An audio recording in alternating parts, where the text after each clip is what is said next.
Assalamu alaikum and welcome back to Hilaal Live. It's the Sports Desk edition on a Friday, and in studio our sports analyst Feroze Shaik. Feroze, shukr so much. What a wonderful interview before Absolutely. the break. What else is happening on the sporting front? Well, Lukman, there's lots happening in terms of local and international. Let's start off with locally. Last Sure. week we had Ridwan Williams in studio. Now he's part Mm, of that over 40 World Cup. That gets underway actually on a Monday okay. at the various venues around Cape Town. Just to name some of those venues for you. So if you're in the area, maybe around those venues, you can go and watch some over 40 Cricket World Cup. Claremont, Greenpoint Cricket Club, Western Province Cricket Club, Durbanville, Sax, Redham, Westerwood High, Milnerton High, Wynberg Boys High. Those are just some of the venues where these matches will be taking place, of course, and that final takes place on the 1st of March at the beautiful Western Province Cricket Club. Watch a picturesque ground.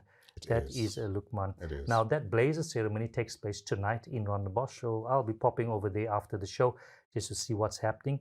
And congratulations, of course, our guest last week was Ridwan Williams. He was one of those included in the squad, together with Yasser Ditta and Abdul Aziz Tamur, from who I believe plays for Hottentots Holland, is also in that squad. So congratulations to all of them. Now that over 40 takes place here, but the over 60 takes place in Chennai, India, and actually it starts on Sunday. So that squad actually left, I think, this afternoon to India. And then once again, congratulations to Akil Cupido, Irshadul Haq, Kader Amin, Ismail Taladia as well. They are all in that team for the over 60. Ismail is in the team. You know Ismail? I know him very well. Absolutely. So Okay. he's in the team as well. Studied. Absolutely. So it's over 40 World Cup, over 60 World Cup. The over 50 IPT takes place in Johannesburg in April. When I listen to these guys play at their ages, I feel like such an underachiever when they're doing so much at the moment. But so we well did done. say last week that the veterans cricket is becoming serious business. is, Right? So it it is. Here's Nice. proof thereof. And talk about cricket, the Proteas, well, unfortunately, their tour to New Zealand ended, losing that series 2-0. New Zealand beat them by 7 wickets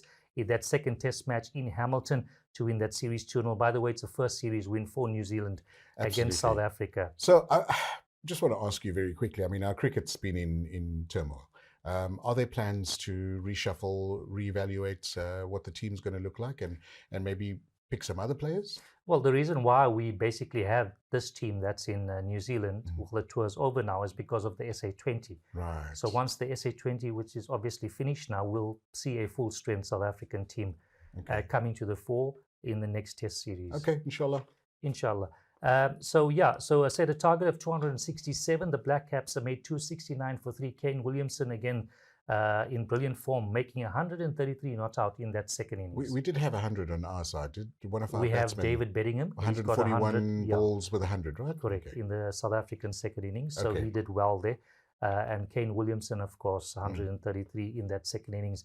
Meanwhile, the ladies are not doing pretty well. Actually, they've got their backs against the wall in that one-off test match against Australia in Perth. They were bowled out for just 76 on day one. And then the Aussies making a huge 575 for 9, declared their Proteas 67 for 3 in their second innings. They're still trailing at stumps on day 2. They're by 432 runs. I really can't see them getting that deficit and building a lead. So they really got their backs against the wall. And then on the local scene, the CSA 4-day series resumed this week, and we've got one result already. Western Province beating the Warriors by 64 runs, that match ending in 3 days. Lions are playing the Boland, and KZN Inland are playing the Titans in the other matches. Unfortunately, we don't have any scores from those games at the moment. So let's move to football now, and there's plenty of action in the English Premier League. Liverpool travelling to Brentford in the early game tomorrow at 2:30 in the games that kick off at 5 o'clock. Burnley play your team, Lukman, Arsenal. Let's just take a wait. Let's just pause 1 second there. Just the result last week. All 6 goals were scored in the first half. Really? Against the Hammers.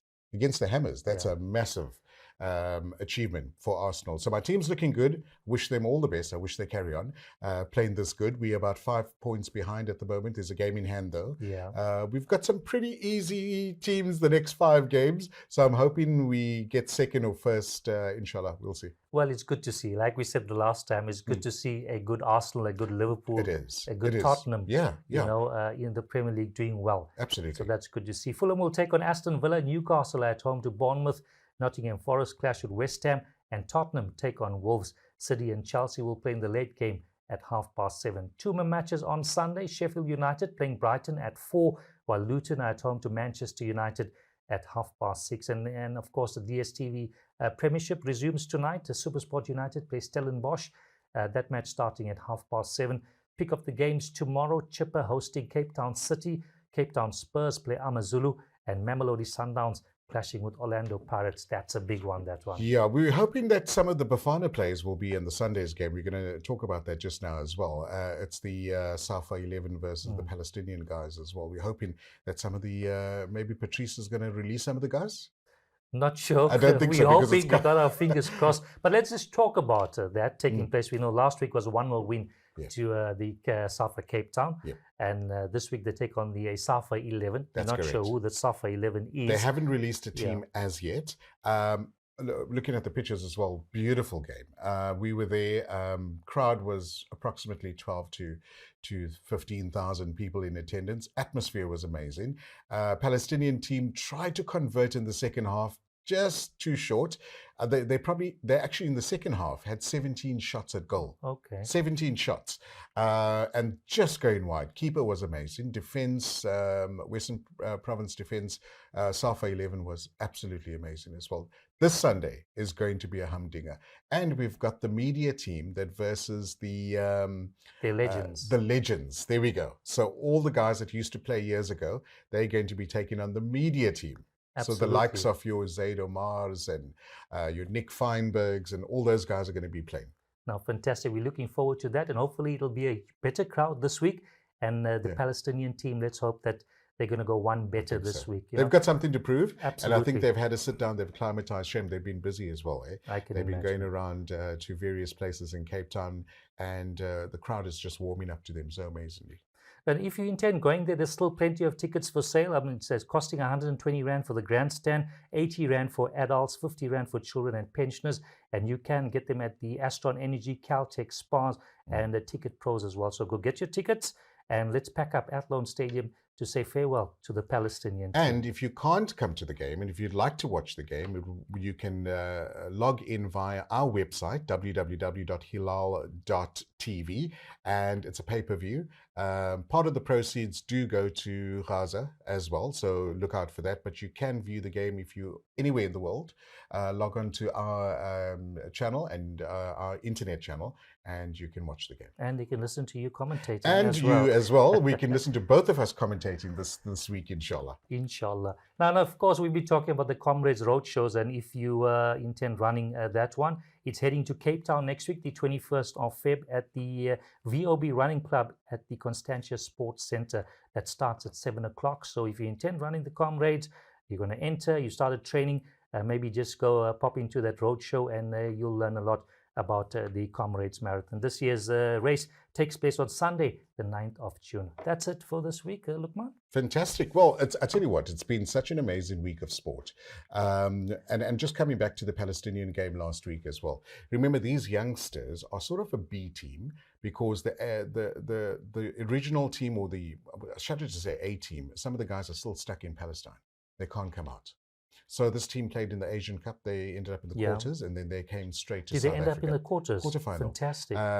They came straight to South Africa because it would have been difficult to go into Palestine and then coming to South Africa. So youngsters, amazing guys, lovely hearts. One of the gestures that they did when they started the game, they put a scarf around each of the players from the Western Cape Safa squad. They put a Palestinian scarf on everyone's neck. So I thought that was a wonderful moment. We obviously had Cyril Ramaphosa there. We had Naledi Pandor. We had the Minister of Sport, a couple of other dignitaries as well. We had the Ambassador for Palestine. She was there as well. So, well attended, lots of media as well. We broadcasted the game via our internet channel, and we're going to do that again this week as well. But one more thing that happened, the AFCON Cup. We had Cote d'Ivoire. Cote d'Ivoire, fantastic win for them after getting a hammering really in the round robin matches by Equatorial Guinea 4-0. Yes. Nobody expected them to go all the way. And at home. because they had the legend there, Didier Drogba, That's it. was at most of the games, that you could see his expression, Yeah. especially when they lost that 1-4, like, what are you guys doing? Yeah. But for them to put that behind them and come through all the stages and play brilliant football in that final, beating Nigeria, I'm just happy for them. So for sure, it was a wonderful AFCON. Yeah. We saw all the top teams bowing out. We only had Nigeria, I think, as one of the really top teams, and South Africa was a top team in the quarters, in the semis. We took third place. We got bronze medal. So well done to the Bafana guys. But the result and the players that came through this tournament. I mean, you've got some of the scouts that come from all over the world just to view this tournament as well. The AFCON Cup is one of the most watched tournaments right now. Of course, the talent is in Africa. Besides South America, that's where they come to.